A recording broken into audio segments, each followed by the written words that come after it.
ನಮಸ್ಕಾರ ಸ್ನೇಹಿತರೆ, ಗೃಹಲಕ್ಷ್ಮಿಯ 33ನೇ ಕಂತಿನ ಹಣ ಅಂತೂ ಇಂತೂ ಬಿಡುಗಡೆ ಶುರುವಾಗಿದೆ.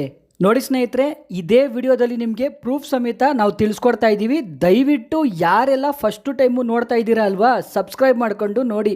ಯಾಕಂದರೆ ತುಂಬ ಜನ ವ್ಯೂವರ್ಸು ಹೊಸ್ದಾಗಿ ನೋಡ್ತಾ ಇದ್ದೀರಾ, ಆದರೆ ಸಬ್ಸ್ಕ್ರೈಬ್ ಮಾಡ್ಕೋತಾ ಇಲ್ಲ.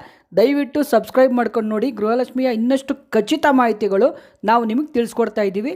ಹಾಗೆ ಒಂದು ಲೈಕ್ ಮಾಡೋದನ್ನ ಮಾತ್ರ ಮರೆಯೋಕೆ ಹೋಗಬೇಡಿ. ನೋಡಿ ಸ್ನೇಹಿತರೆ, ಅದ್ರ ಜೊತೆಯಲ್ಲಿ 31ನೇ ಕಂತಿನ ಹಣ ಕೂಡ ಬಿಡುಗಡೆ ಶುರುವಾಗಿದೆ. ಅಂದರೆ 3ನೇ ಹಂತದಲ್ಲಿ ಬಿಡುಗಡೆ ಶುರುವಾಗಿದೆ. ಯಾರಿಗೆಲ್ಲ ಇನ್ನೂ ಬಂದಿಲ್ಲ ಅವ್ರಿಗೆ ಕೂಡ ಜಮೆ ಆಗ್ತಾ ಇದೆ. ನೋಡಿ, ಯಾರೆಲ್ಲ ಇನ್ನೂ ಕಮೆಂಟ್ ಮಾಡ್ತಾ ಇದ್ದೀರಾ 32ನೇ ಕಂತಿನ ಹಣ ಇನ್ನೂ ಬಂದಿಲ್ಲ ಸಾರ್ ಅಂತ, ಖಂಡಿತ ನಿಮಗೂ ಕೂಡ 2ನೇ ಹಂತದಲ್ಲಿ ಬಿಡುಗಡೆ ಶುರುವಾಗಿದೆ. ನೋಡಿ ಸ್ನೇಹಿತರೆ, ಕಳೆದ ವಾರ ಬಿಡುಗಡೆ ಶುರುವಾಗಿತ್ತು. ಮೊದಲನೇ ವಾರದಲ್ಲಿ ಫಾಸ್ಟಾಗಿ ಜಮೆ ಆಗ್ತಾ ಇತ್ತು. ಅದಾದಮೇಲೆ ಸ್ನೇಹಿತರೆ ನಿಂತೋಯ್ತು. ಅಂದರೆ ನೋಡಿ, ಮೊದಲನೇ ಹಂತ ತುಂಬ ಸ್ಲೋ ಆಗಿಬಿಟ್ಟು ಜಮೆ ಆಗದೆ ನಿಂತೋಯ್ತು. ಹಾಗಾಗಿ 32ನೇ ಕಂತಿನ ಹಣ ನಿಮ್ಮ ಖಾತೆಗಳಿಗೆ ಬಂದಿರಲಿಲ್ಲ ಮತ್ತು ಯಾವುದೇ ಜಿಲ್ಲೆಗಳಿಗೆ ಕೂಡ ಜಮೆ ಆಗಿರಲಿಲ್ಲ. ನೋಡಿ ಸ್ನೇಹಿತರೆ, ನಿಮ್ಗೆಲ್ರಿಗೂ ಇದು ಗುಡ್ ನ್ಯೂಸೇ. ಯಾಕಂದರೆ ಇವತ್ತಿಂದ 32ನೇ ಕಂತಿನ ಹಣ 2,000 ರೂಪಾಯಿ ಏನಿದೆ, ದಾವಣಗೆರೆ ಆದರೂ ಸರಿ ನೋಡಿ ಪ್ರತಿ ಜಿಲ್ಲೆಗೂ ಬಿಡುಗಡೆ ಶುರುವಾಗಿದೆ. ಮಂಡ್ಯ ಕೂಡ ಬಿಡುಗಡೆ ಶುರುವಾಗಿದೆ. ನಮಗೆ ಕಮೆಂಟ್ ಮಾಡಿ ಕೇಳ್ತಾ ಇದ್ದೀರಾ, ಸಾರ್ ಇನ್ನೂ ನಮ್ಮ ಜಿಲ್ಲೆಗೇ ಬಂದಿಲ್ಲ, 32ನೇ ಕಂತಿನ ಹಣ ಬಿಡುಗಡೆ ಆಗಿರೋದೇ ಸುಳ್ಳು ಸಾರ್ ಅಂತ ಕೇಳ್ತಾ ಇದ್ದೀರಾ. ಖಂಡಿತವಾಗ್ಲೂ ಯಾವುದೇ ರೀತಿ ಸುಳ್ಳು ಹೇಳಿಲ್ಲ, ಖಚಿತ ಮಾಹಿತಿ ಇದೆ. ಮತ್ತು 32ನೇ ಕಂತಿನ ಹಣ ಒಂದೇ ದಿವಸ ಮೊದಲು ಬಿಡುಗಡೆ ಶುರುವಾಗಿದ್ದೆ ಬೆಂಗಳೂರಿಗೆ ಸ್ನೇಹಿತರೆ. ಅದು 31, 32ನೇ ಕಂತಿನ ಹಣ ಒಟ್ಟಿಗೆ 4,000 ರೂಪಾಯಿ ಬಂದಿತ್ತು. ಖಂಡಿತ ಬೆಂಗಳೂರಿಗೆ ಕೂಡ ಇನ್ನೂ ಕೆಲವು ಗೃಹಲಕ್ಷ್ಮಿಯರಿಗೆ 2,000 ರೂಪಾಯಿ ಬಂದಿಲ್ಲ.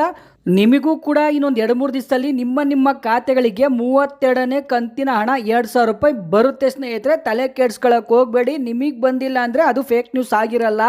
ಖಂಡಿತ ನೀವು ಸೋಷಿಯಲ್ ಮೀಡಿಯಾದಲ್ಲಿ ಎಲ್ಲೂ ಬೇಕಾದರೂ ನೋಡ್ಬೋದು, 32ನೇ ಕಂತಿನ ಹಣ ಬಂದಿದೆ. ಹಾಗಾಗಿ ಯಾವುದೇ ರೀತಿ ಫೇಕ್ ನ್ಯೂಸ್ ಅಲ್ಲ. ಇನ್ನು 33ನೇ ಕಂತಿನ ಹಣ ಅಂದರೆ ಗೃಹಲಕ್ಷ್ಮಿಯ ಇನ್ನು 33ನೇ ಕಂತಿನ ಹಣ ಕೂಡ ಬಿಡುಗಡೆ ಶುರುವಾಗಿದೆ ಅಂತ ನಮಗೆ ಕಮೆಂಟ್ ಕೂಡ ಬರ್ತಾ ಇದೆ. ನೋಡಿ ಸ್ನೇಹಿತರೆ, ನಾವು ಅದ್ರ ಬಗ್ಗೆ ಈ ವಿಡಿಯೋದಲ್ಲಿ ತಿಳಿಸ್ಕೊಡ್ತೀವಿ ಅಂತ ನಿಮ್ಗೆ ಹೇಳಿದ್ದೀವಿ. ಖಂಡಿತವಾಗ್ಲೂ ಒಂದು ಸ್ಕ್ರೀನ್ಶಾಟ್ನ ನಾವು ಹಾಕಿರ್ತೀವಿ, ನೀವು ಒಂದು ಸರಿ ಚೆಕ್ ಮಾಡಿಕೊಂಡು ನೋಡಿ. ಯಾಕೆ ಅಂದರೆ DBT ಕರ್ನಾಟಕ ಆ್ಯಪಲ್ಲಿ ನಿಮಗೆ ಈ ರೀತಿ ತೋರಿಸಿದ್ರೆ ಖಂಡಿತ 33ನೇ ಕಂತಿನ ಹಣ ಕೂಡ ನಿಮ್ಮ ಖಾತೆಗಳಿಗೆ ಜಮೆ ಆಗುತ್ತೆ. ತೋರಿಸಿಲ್ಲ ಅಂದರೆ ತಲೆ ಕೆಡ್ಸ್ಕೊಳ್ಳೋಕೆ ಹೋಗಬೇಡಿ ಸ್ನೇಹಿತರೆ.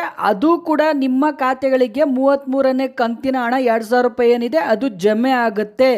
ಯಾವುದೇ ರೀತಿ ನಿಮಗೆ ಡೌಟ್ ಬೇಡ. ನೋಡಿ ಸ್ನೇಹಿತರೆ, ನಾವು ನಮ್ಮ ಸಬ್ಸ್ಕ್ರೈಬರು 33ನೇ ಕಂತಿನ ಹಣ ಜಮೆ ಆಗಿದೆ ಅಂತ ನಮ್ಗೆ ಹೇಳಿದ್ದಾರೆ. ನಾವು ಅವ್ರಿಗೆ ಖಂಡಿತವಾಗ್ಲೂ ಸ್ಕ್ರೀನ್ಶಾಟ್ ಕೇಳಿದ್ದೀವಿ 33ನೇ ಕಂತಿನ ಹಣ DBT ಸ್ಟೇಟಸ್ನ ಕಳ್ಸೋಕ್ಕೆ. ಅವ್ರು ಇನ್ನೂ ಕಳಿಸಿಲ್ಲ. ಆದರೂ ಕೂಡ ಇನ್ನೊಬ್ಬರು ಸಬ್ಸ್ಕ್ರೈಬರು ನಮಗೆ 33ನೇ ಕಂತಿನ ಹಣ ಬಿಡುಗಡೆ ಆಗಿದೆ ಅಂತ ಅವರ DBT ಸ್ಟೇಟಸ್ನ ಕಳಿಸಿದ್ದಾರೆ. ನೀವು ಕೂಡ ನೋಡಿ, ಅವ್ರು ಕಳಿಸಿರೋ ಸ್ಟೇಟಸ್ನ ಇಲ್ಲಿ ಚೆಕ್ ಮಾಡಿಕೊಂಡು ನೋಡ್ಬೋದು ಸ್ನೇಹಿತರೆ. ನೋಡಿ, ಸೋಷಿಯಲ್ ಮೀಡಿಯಾದಲ್ಲಿ 33ನೇ ಕಂತಿನ ಹಣ ಮೊದಲನೇ ಹಂತದಲ್ಲಿ ಬಿಡುಗಡೆ ಶುರುವಾಗಿದೆ ಅಂತ ಹೇಳ್ತಾ ಇದ್ದಾರೆ. ನೋಡಿ, ನಾವು ಚೆಕ್ ಮಾಡಿ ನೋಡಿದ್ದೀವಿ. ಕನ್ಫ್ಯೂಷನ್ ಆಗಿರ್ತಾರೆ. ಯಾಕಪ್ಪ ಕನ್ಫ್ಯೂಷನ್ ಆಗಿರ್ತಾರೆ ಅಂತೀರಾ? ನೋಡಿ, ಸರ್ಕಾರ ಇಲ್ಲಿವರೆಗೂ ಎಷ್ಟು ಕಂತಿನ ಹಣ ಕೊಟ್ಟಿದ್ದೀವಿ ಅಂತ ಹೇಳಿಲ್ಲ ಸ್ನೇಹಿತರೆ. ಇನ್ನೊಂದು, ಸರ್ಕಾರ ಪ್ರತಿ ತಿಂಗಳು 2,000 ರೂಪಾಯಿ ಕೊಟ್ಟರೆ 1,26,00,000 ಗೃಹಲಕ್ಷ್ಮಿಯ ಫಲಾನುಭವಿಗಳಿಗೆ ಸರ್ಕಾರದಿಂದ ಸರಿಯಾಗಿ ಗೃಹಲಕ್ಷ್ಮಿಯ 2,000 ರೂಪಾಯಿ ಹಣ ಬಿಡುಗಡೆ ಆಗಿದ್ದರೆ ಕನ್ಫ್ಯೂಷನ್ ಆಗ್ತಾ ಇರಲಿಲ್ಲ. ನೋಡಿ, ಹಾಗಾಗಿ ಇನ್ನು 33ನೇ ಕಂತಿನ ಹಣ ಬಿಡುಗಡೆ ಹಂತಕ್ಕೆ ಬಂದಿದೆ, ಆದರೆ ಬಿಡುಗಡೆ ಆಗಿಲ್ಲ. ಸರ್ಕಾರದಿಂದ 33ನೇ ಕಂತಿನ ಹಣ ಅಂದರೆ ಹೆಚ್ಚು ಕಮ್ಮಿ 2,500 ಕೋಟಿ ರೂಪಾಯಿ ಬಿಡುಗಡೆ ಆಗಿಲ್ಲ ಸ್ನೇಹಿತರೆ. ಸೋಷಿಯಲ್ ಮೀಡಿಯಾದಲ್ಲಿ ಬೆಳಗ್ಗೆ ಒಂದು, ಮಧ್ಯಾಹ್ನ ಒಂದು, ರಾತ್ರಿ ಒಂದು, ಏನು ಬೇಕಾದ್ರೂ ಫೇಕ್ ನ್ಯೂಸ್ ಹಾಕ್ಕೊಳ್ಳಿ. ಅದ್ರ ಬಗ್ಗೆ ತಲೆ ಕೆಡ್ಸ್ಕೊಳ್ಳೋಕೆ ಹೋಗಬೇಡಿ. ನಿಮಗೆ ವರಮಹಾಲಕ್ಷ್ಮಿ ಹಬ್ಬದ ಒಳಗಡೆ ಖಂಡಿತವಾಗ್ಲೂ ಸರ್ಕಾರದಿಂದ 33ನೇ ಕಂತಿನ ಹಣ ಭರ್ಜರಿ ಗುಡ್ ನ್ಯೂಸ್ ಬಂದೇ ಬರುತ್ತೆ. 2,000 ರೂಪಾಯಿ ನಿಮ್ಮ ಖಾತೆಗಳಿಗೆ ಬಿಡುಗಡೆ ಆಗೇ ಆಗುತ್ತೆ. ಅಲ್ಲಿವರೆಗೂ ಫೇಕ್ ನ್ಯೂಸ್ ಬಗ್ಗೆ ತಲೆ ಕೆಡ್ಸ್ಕೊಳ್ಳೋಕೆ ಹೋಗಬೇಡಿ. ನೋಡಿ ಸ್ನೇಹಿತರೆ, ಸರ್ಕಾರದಿಂದ ಏನಾದರೂ 33ನೇ ಕಂತಿನ ಹಣ ಬಿಡುಗಡೆ ಆದರೆ ನಾವು ನಿಮಗೆ ತಕ್ಷಣವೇ ವಿಡಿಯೋ ಮಾಡಿ ತಿಳಿಸ್ಕೊಡ್ತೀವಿ. ಎಲ್ಲರಿಗಿಂತ ಮುಂಚೆನೇ ಯಾವಾಗಲೂ ನಾವು 31ನೇ ಕಂತಾಗಲಿ, 32ನೇ ಕಂತಾಗಲಿ, ಅದು 27 ಆಗಲಿ, 28ನೇ ಕಂತಾಗಲಿ ತಿಳಿಸ್ಕೊಟ್ಟಿದ್ದೀವಿ. ಅದೇ ಥರ 33ನೇ ಕಂತಿನ ಹಣ ಬಿಡುಗಡೆ ಆದರೆ ನಿಮಗೆ ನಾವು ತಿಳಿಸ್ಕೊಡ್ತೀವಿ. ಅಲ್ಲಿವರೆಗೂ ಫೇಕ್ ನ್ಯೂಸ್ ಬಗ್ಗೆ ತಲೆ ಕೆಡ್ಸ್ಕೊಳ್ಳೋಕೆ ಹೋಗಬೇಡಿ. ಮತ್ತು ಲೈವ್ ಮಾಡಿ ಅಂತ ಕೆಲವ್ರು ಕೇಳ್ತಾ ಇದ್ದೀರಾ. ನೋಡಿ ಸ್ನೇಹಿತರೆ, ಲೈವಲ್ಲೂ ಕೂಡ ನಾನು ಇದೇ ಹೇಳಬೇಕಾಗುತ್ತೆ. ಖಂಡಿತವಾಗ್ಲೂ ನಮಗೆ ಗೊತ್ತಿರೋರ ಕೈಯಿಂದ ಕಮೆಂಟ್ ಮಾಡಿಸ್ಕೋಬೇಕಾಗುತ್ತೆ. ಸುಮ್ಮನೆ ಕಮೆಂಟ್ ಮಾಡಿಸ್ಕೊಂಡು ವೇಸ್ಟ್ ಮಾಡೋದು ಬೇಡ ನಿಮ್ಮ ಟೈಮ್ನ. ಇದು ನಮ್ಮ ಅನಿಸಿಕೆ. ದಯವಿಟ್ಟು ಸ್ನೇಹಿತರೆ ಸ್ವಲ್ಪ ಸಹಕರಿಸಿ. ಯಾವುದೇ ಕಾರಣಕ್ಕೂ ಏನೇ ಇದ್ರೂ ಸರಿ ಗೃಹಲಕ್ಷ್ಮಿ ಅಪ್ಡೇಟು ನಾವು ನಿಮಗೆ ತಿಳಿಸ್ಕೊಡ್ತೀವಿ. ನೋಡಿ, ಇನ್ನು SIR ಬಗ್ಗೆ, ಗೃಹಲಕ್ಷ್ಮಿಯ ನಿಮಗೆ 2,000 ರೂಪಾಯಿ ಬೇಕಲ್ವಾ? ಖಂಡಿತವಾಗ್ಲೂ ನಾವು ಫಸ್ಟಿಂದ ಕೂಡ ಹೇಳ್ಕೊಂಡು ಬರ್ತಾನೆ ಇದ್ದೀವಿ. SIR ಅಂದರೆ ನಿಮ್ಮ ವೋಟರ್ ಐ ಡಿನ ಉಳಿಸ್ಕೊಳ್ಳಿ.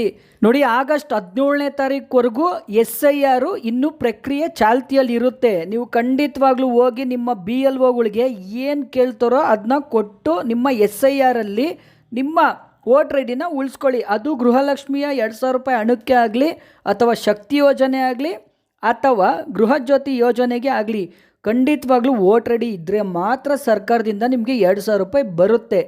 ಇಲ್ಲ ಅಂದರೆ 100% 2,000 ರೂಪಾಯಿ ಇನ್ನು ಮುಂದೆ ಬರಲ್ಲ. ಈಗ ಪರಿಷ್ಕರಣೆ ನಡೀತಾ ಇರೋ ಟೈಮಲ್ಲೇ ನಿಮಗೆ 31, 32, 33ನೇ ಕಂತಿನ ಹಣ ಸರ್ಕಾರ ಬಿಡುಗಡೆ ಮಾಡಿದೆ. ನೋಡಿ, ಯಾವುದೇ ರೀತಿ ಯಾವುದೋ ಒಂದು ಫೇಕ್ ನ್ಯೂಸ್ಗೆ ನೀವು ತಲೆ ಕೆಡಿಸ್ಕೊಂಡ್ಬಿಟ್ಟು ಆರಾಮಾಗಿ ವೋಟರ್ ಐ ಡಿನ ನಾವು ಮಾಡಿಸ್ಕೊಂಡಿಲ್ಲ ಅಂದರೂ ಚಿಂತೆ ಇಲ್ಲ, 2,000 ರೂಪಾಯಿ ಬರುತ್ತೆ ಅನ್ನೋದು ನಿಮ್ಮ ತಲೆಯಲ್ಲಿದ್ದರೆ ಅದನ್ನು ತೆಗೆದುಬಿಡಿ. ಯಾಕೆ ಅಂದರೆ ನೋಡಿ, CM DK ಶಿವಕುಮಾರ್ ಅವರು ಹೇಳಿದ್ದಾರೆ, ವೋಟರ್ ಐ ಡಿ ಇದ್ದರೆ ಮಾತ್ರ ನಿಮಗೆ 2,000 ರೂಪಾಯಿ ನಾವು ಕೊಡ್ತೀವಿ ಅಂತ. ಅದ್ರ ಪ್ರಕಾರ ದಯವಿಟ್ಟು ನೀವು ನಿಮ್ಮ ವೋಟರ್ ಐ ಡಿನ ಉಳಿಸ್ಕೊಳ್ಳಿ. ಇನ್ನು ಕೇಂದ್ರ ಸರ್ಕಾರ, ನೋಡಿ ಸ್ನೇಹಿತರೆ, ಕೇಂದ್ರ ಸರ್ಕಾರದಿಂದ ಪ್ರತಿ ಕುಟುಂಬಕ್ಕೆ, ಅಂದರೆ ಇವಾಗ ನಿಮ್ಮ ಮನೇಲಿ 4 ಜನ ಇದ್ದರೆ BPL ಕಾರ್ಡಲ್ಲಿ ನೋಡಿ ನಿಮಗೆ ಒಬ್ಬರಿಗೆ ಕೇಂದ್ರ ಸರ್ಕಾರದಿಂದ 5 kg ಅಕ್ಕಿ ಕೊಡ್ತಾ ಇತ್ತು. ಈಗ ಆ ಥರ ಆಗಸ್ಟು ಹಾಗೂ ಸೆಪ್ಟೆಂಬರ್ ತಿಂಗಳ ಅಕ್ಕಿ ಅಂದರೆ ಒಬ್ಬರಿಗೆ 10 kg ಅಕ್ಕಿನ ಕೊಡಿ ಅಂತ ಹೇಳಿತ್ತು ಸರ್ಕಾರ, ಕೇಂದ್ರ ಸರ್ಕಾರ ಹೇಳಿತ್ತು. ಒಂದು ವೇಳೆ ನೀವು ಯಾರಾದರೂ ಒಟ್ಟಿಗೆ ಈಸ್ಕೊಂಡಿದ್ದರೆ, ಅಂದರೆ ರೇಷನ್ ಈಸ್ಕೊಂಡಿದ್ದರೆ ನಮಗೆ ಕಮೆಂಟ್ ಮಾಡುವ ಮೂಲಕ ತಿಳಿಸಿ. ನಾವು ಇಲ್ಲಿವರೆಗೂ ನೋಡಿದ್ದೀವಿ, ಇನ್ನೂ ಯಾರಿಗೂ ಬಂದಿಲ್ಲ ರೇಷನ್ನು. ನಿಮಗೆ ಬಂದಿದ್ದರೆ ನಮಗೆ ಕಮೆಂಟ್ ಮಾಡಿ. ನೋಡಿ ಸ್ನೇಹಿತರೆ, ಇನ್ನೂ ನೀವು ಇಂಡಿಯನ್ ಸಿಲಿಂಡರ್ ಯೂಸ್ ಮಾಡ್ತಾ ಇದ್ದೀರಾ, HP ಯೂಸ್ ಮಾಡ್ತಾ ಇದ್ದೀರಾ, ಖಂಡಿತ ಭಾರತ್ ಸಿಲಿಂಡ್ರು ಯಾವುದೇ ಸಿಲಿಂಡ್ರು ನೀವು ಯೂಸ್ ಮಾಡ್ತಾ ಇದ್ರೂ ಕೂಡ ನೋಡಿ, ಆಗಸ್ಟ್ 17ನೇ ತಾರೀಕು ಒಳಗಡೆ ನೀವು KYCನ ಮಾಡಿಸ್ಕೊಬೇಕು. ಆನ್ಲೈನಲ್ಲಿ ಕೂಡ ನೀವು ಮಾಡ್ಕೋಬೋದು. ಯೂಟ್ಯೂಬಲ್ಲಿ ತುಂಬ ವಿಡಿಯೋಸ್ ಇರುತ್ತೆ, ನೀವು ಚೆಕ್ ಮಾಡಿಕೊಂಡು ಕೂಡ ನಿಮಗೆ ಬಂದರೆ ಆನ್ಲೈನಲ್ಲಿ ಮಾಡ್ಕೋಬೋದು. ಇಲ್ಲ ನಿಮ್ಮ ಸಂಬಂಧಪಟ್ಟ ಗ್ಯಾಸ್ ಏಜೆನ್ಸಿಗೆ ಹೋಗಿ KYCನ ಮಾಡಿಸ್ಕೊಳ್ಳಿ. ಇಲ್ಲ ಅಂದರೆ 17ನೇ ತಾರೀಕು ಮುಗಿದ ಮೇಲೆ, ಅಂದರೆ ಆಗಸ್ಟ್ 17ನೇ ತಾರೀಕು ಆದಮೇಲೆ ಖಂಡಿತವಾಗ್ಲೂ ನೀವು ಏನಿವಾಗ 950, 920 ರೂಪಾಯಿ ಕೊಟ್ಟು ಸಿಲಿಂಡರ್ ತೊಗೋತಾ ಇದ್ದೀರಲ್ವ ಒಂದು, ಅದು ಖಂಡಿತವಾಗ್ಲೂ 3,000 ರೂಪಾಯಿ ಆಗುತ್ತೆ. ಯಾವುದೇ ರೀತಿ ನಿಮಗೆ ಸಬ್ಸಿಡಿ ಸಿಗಲ್ಲ. ಪೂರ್ತಿ 3,000 ಕೊಟ್ಟೆ ನೀವು ಒಂದು ಸಿಲಿಂಡರ್ ಇಸ್ಕೋಬೇಕಾಗುತ್ತೆ. ನೋಡಿ ಸ್ನೇಹಿತರೆ, ಖಂಡಿತವಾಗ್ಲೂ ಗೃಹಲಕ್ಷ್ಮಿಯ 32ನೇ ಕಂತಿನ ಹಣ ಹಾಗೂ 33ನೇ ಕಂತಿನ ಹಣದ ಬಗ್ಗೆ ನಾವು ನಿಮಗೆ ಮಾಹಿತಿ ಕೊಟ್ಟಿದ್ದೀವಿ. ನೋಡಿ ಸ್ನೇಹಿತರೆ, ಅದ್ರ ಜೊತೆಲಿ ನಿಮಗೆ ದಿನನಿತ್ಯ ನೀವು ಬಳಕೆ ಮಾಡುವ ಸಿಲಿಂಡರ್ ಬಗ್ಗೆ ಕೂಡ ನಾವು ನಿಮಗೆ ಮಾಹಿತಿ ಕೊಟ್ಟಿದ್ದೀವಿ. ದಯವಿಟ್ಟು ಫೇಕ್ ನ್ಯೂಸ್ಗಳು ಆಗ್ತಾನೆ ಇರ್ತಾರೆ ನೋಡಿ ಯೂಟ್ಯೂಬ್ ಅಂದಮೇಲೆ. ಕೆಲವರು ಅದಕ್ಕೆ ಅಂತಲೇ ಡೈಲಿ ವಿಡಿಯೋ ಮಾಡಿ ಆಗ್ತಾನೆ ಇರ್ತಾರೆ ನೋಡಿ. ಅದ್ರ ಬಗ್ಗೆ ತಲೆ ಕೆಡ್ಸ್ಕೊಳಕ್ಕೆ ಹೋಗಬೇಡಿ. 33ನೇ ಕಂತಿನ ಹಣ ಸರ್ಕಾರದಿಂದ ಇನ್ನೂ ಬಿಡುಗಡೆ ಶುರುವಾಗಿಲ್ಲ. ಮಹಿಳಾ ಮತ್ತು ಮಕ್ಕಳ ಕುಟುಂಬ ಕಲ್ಯಾಣ ಇಲಾಖೆಗೆ ಸರ್ಕಾರದಿಂದ ಯಾವುದೇ ರೀತಿ ಇನ್ನೂ 33ನೇ ಕಂತಿನ ಹಣ ಬಿಡುಗಡೆ ಆಗಿಲ್ಲ. ಇನ್ನೂ ಕೆಲವರು ಕಮೆಂಟ್ ಮಾಡ್ತಾ ಇದ್ದೀರಾ ಸ್ನೇಹಿತರೆ, ನೋಡಿ ಸರ್ಕಾರದಿಂದ ಗೃಹಲಕ್ಷ್ಮಿಗೆ ಹೊಸ ಅರ್ಜಿ ಬಿಟ್ಟಿದ್ದಾರಂತೆ, ಅದ್ರ ಜೊತೆಯಲ್ಲಿ ಬಯೋಮೆಟ್ರಿಕ್ ಮಾಡಿಸ್ಲೇಬೇಕಂತೆ ಈಗ ಅಂತ ಕೇಳ್ತಾ ಇದ್ದೀರಾ. ಸರ್ಕಾರದಿಂದ ಇನ್ನೂ ಯಾವುದೇ ರೀತಿ ಅಧಿಕೃತ ಮಾಹಿತಿ ಬಂದಿಲ್ಲ, ಬಂದರೆ ತಿಳಿಸ್ಕೊಡ್ತೀವಿ. ಈ ಸ್ಯಾಟಲೈಟ್ ಮಾಧ್ಯಮಗಳು ಕೂಡ ಗೃಹಲಕ್ಷ್ಮಿಯ ಬಗ್ಗೆ ಕಂತೆಗಳನ್ನ ಸೃಷ್ಟಿ ಮಾಡ್ತಾ ಇದ್ದಾರೆ. ತಲೆ ಕೆಡ್ಸ್ಕೊಳಕ್ಕೆ ಹೋಗಬೇಡಿ, ಇನ್ನೂ ಅಧಿಕೃತವಾಗಿ ಯಾವುದೇ ರೀತಿ ಮಾಹಿತಿ ಬಂದಿಲ್ಲ. ನಿಮಗೆ ಗೊತ್ತಿದೆ ಸ್ನೇಹಿತರೆ, ಗೃಹಲಕ್ಷ್ಮಿಯ ಬಗ್ಗೆ ಯಾವುದೇ ಮಾಹಿತಿ ಬಂದರೂ ನಾವು ನಿಮಗೆ ತಿಳಿಸ್ಕೊಡ್ತೀವಿ. ಇದೇ ಥರ ಇನ್ನೂ ಗೃಹಲಕ್ಷ್ಮಿಯ ಹೆಚ್ಚಿನ ಮಾಹಿತಿಗಾಗಿ TV2 ನ್ಯೂಸ್ ಚಾನಲನ್ನು ಸಬ್ಸ್ಕ್ರೈಬ್ ಮಾಡಿಕೊಳ್ಳಿ. TV2 ನ್ಯೂಸ್ ನಿತ್ಯ ನಿರಂತರ ನಿಮ್ಮೊಂದಿಗಿರುತ್ತದೆ.